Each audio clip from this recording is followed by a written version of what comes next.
All right, so I'm back from the trip and I've been able to utilize both crates, see how it all worked. But first, I'm going to clip to all the videos throughout the trip and I will have some talking points in there, and then we'll come back and discuss the kind of pros and cons of everything. This is my setup for flying with the dogs. It's 2 plastic crates. The pink one is Callie's and the orange one is Lute's. And then on the bottom of Lute's, there's wheels at the bottom that the crate isn't attached to. It'll just be like tied down to it so I can transport them around easy. Inside the crates, I have just some blankets and like an absorbent mat. This one's a Soggy Dog. Then I have water dish with like a hamster water. Then I have these bags that attach onto the crates. And inside is just emergency info, a slip lead, some waste bags, zap straps, slip lead, just kind of essentials. And then on top, I just have this that has my flight information, my dog's name, picture, and then I have 2 sets of it for there and back.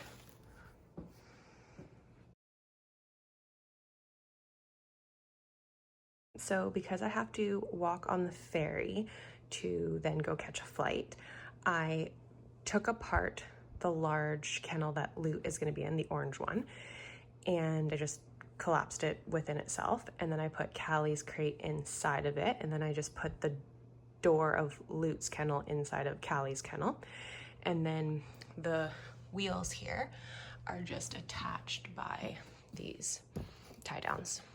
I just did 2 sets. And then when I get to the airport, I will take that kennel out, assemble the other kennel, use any necessary zap straps, and I will have 2 kennels for the dogs.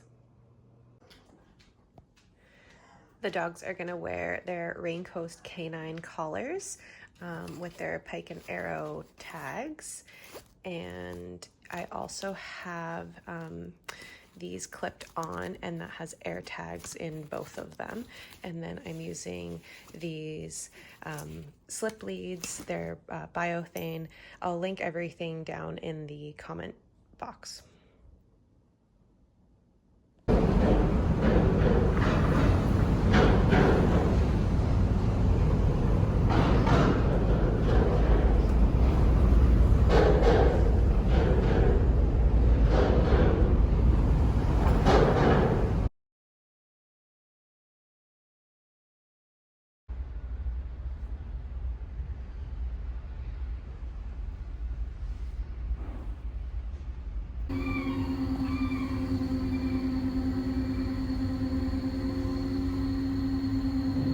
This was when we arrived at the airport and we were just waiting in line. Hi, girl. Hi, girl. I know. Do I taste good? Yeah.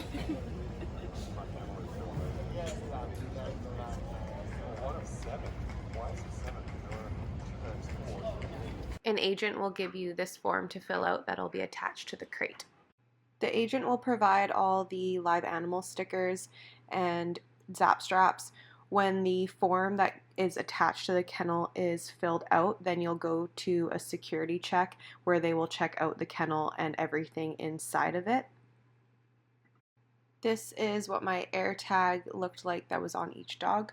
While in our seats waiting to take off, we were given these slips, and that was to indicate that our dogs were in fact loaded onto the plane. This was the outside potty area at the airport, so we went here as soon as we landed, and we went there before we went back onto the plane. Second floor.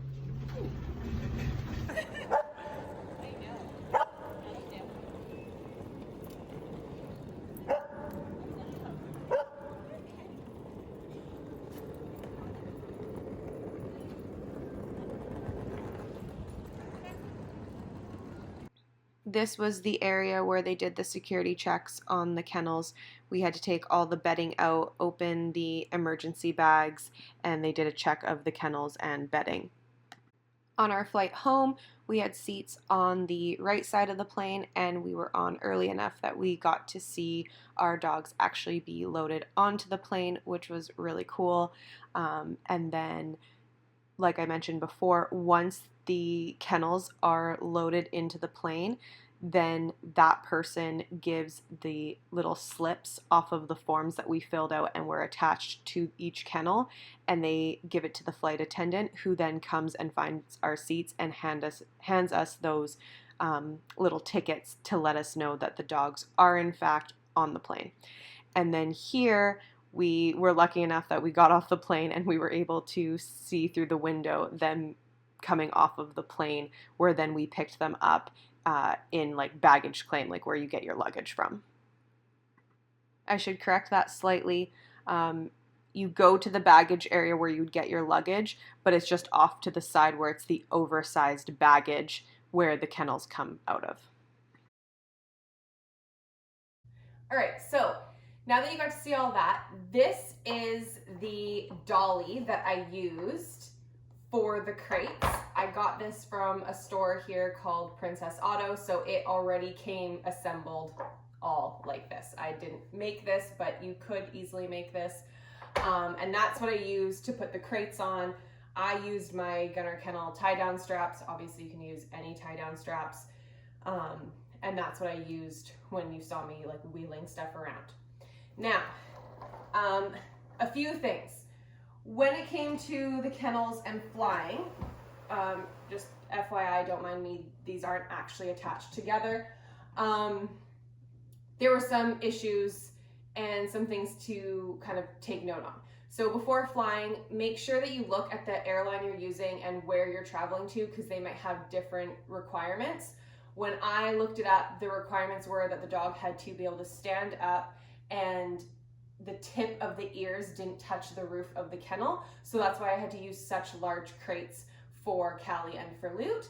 Callie's crate here, there were some issues. So there are little screws and like toppers that went into all the holes around the crate, and some of them were loose. So the people at the airline were not happy about that. So there's like a hole here, here, 3 in the middle here, and at the end here, 3 in the back, and then same on the other side.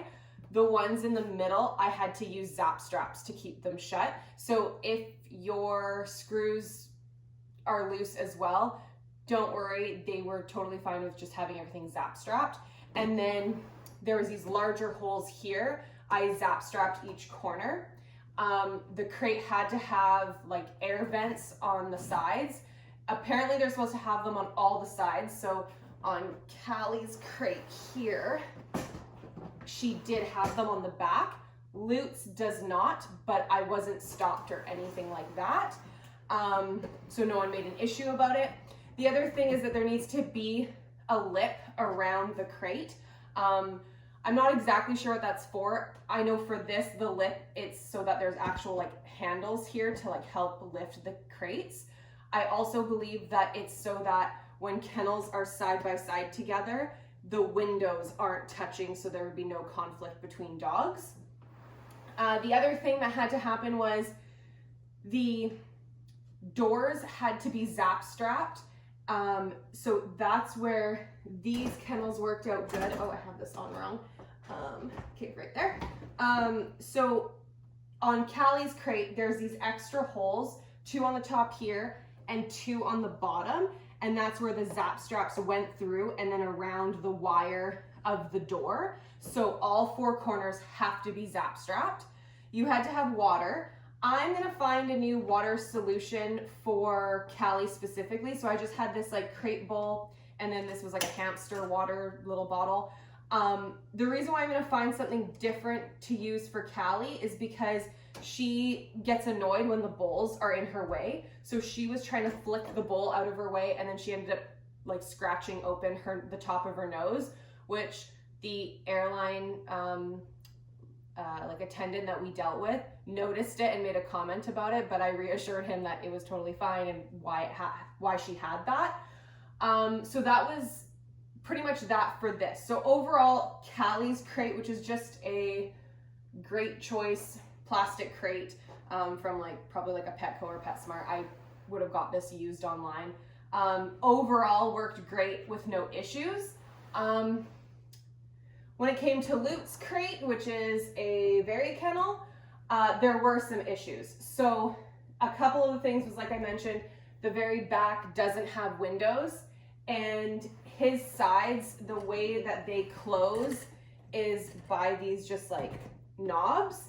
And then there are these holes here. So what I did was I did zap strap these so that there was extra like security on the crate staying together. The one big issue with his crate was that there's no additional holes here to zap strap the door shut, even though obviously it does shut like this, but the airline requires the extra security measure of 4 zap straps. And so we had to put the zap straps through the holes that the doors go into. And let me tell you, it was such a pain. So I'm either going to see about modifying the crate and just drilling in some holes right basically where this kennel has it, and see if that'll work and that it doesn't like essentially like damage any of like the structure of the kennel. If it does, I'll take that risk, because then I'm just going to change out kennels and use something similar to this one, and then I won't have that issue. Lute didn't have any issues with his bowl, so that was fine. One other thing that I wanted to note that wasn't like shown in the like previous clips of the video is when you're at oversized baggage security check, what they will do is you will take, like, open up the door, take your dog out. You'll take everything that's in the crate out. They will do a security check of everything in there. They will have this like wand that they'll like tap around in the crate. I had to open the bag. They did the same. Then once they did that, everything got put back in. You put your dog in, you shut them in the crate, and then that's where you would get this, this sticker put on the crate, and it's just basically saying that it's cleared baggage. I'm not sure if after that you're allowed to take your dog out of the crate. I didn't, because then basically we were just waiting for the employee who then wheels them off to go take them and board them onto the plane. So at that point, you're not taking your dog to potty anymore. And so this is just their, I guess, like way of saying that everything's been cleared and past security. Anything else to know? All of these stickers, all of the live animal stickers, that was all provided by the airlines, the Arrow Up stickers. There was these, which you would have seen in the previous video clips. This was just like your declaration that you filled out all your information, and then this is where they took that slip off to then hand it to you once you were on the plane and your dog has been boarded on the plane. So they provided all of that for you. I will also try and link a, don't mind that. I will also try and link a, basically a PDF of the sheet that I printed out and put on top of the crate that had a picture of my dog. It says like their name, where we're traveling, all that kind of stuff. So I'll edit out all of my like personal information off of there and try and make just a template so you guys can like click on it, and then it'll be like fillable for you to put your own information in, and then just print it out, and I just put it into just sort of those like sheet protectors, and then just taped it onto the top. And I think that was pretty much it. Overall, it was a great experience flying with the dogs. Having them so well adapted to their crates made such a difference. So that's why I'm so big on crate training. So when they went into their crates, and even when we were checking in and everything like that at the front desk, or the check-in desk, they were in there and they were like sleeping. We were wheeling through the lineup and people were coming up to us and talking to us. The dogs were just like sleeping, laying down in their crates. So the biggest thing I'd say is make sure your dog is very, very comfortable in their crates. Always practice crate training while you're at home, like literally while you're at home at night for them to sleep in, while you're away from the home. It'll just make a huge difference, and it'll give you a peace of mind for them when you're flying with them.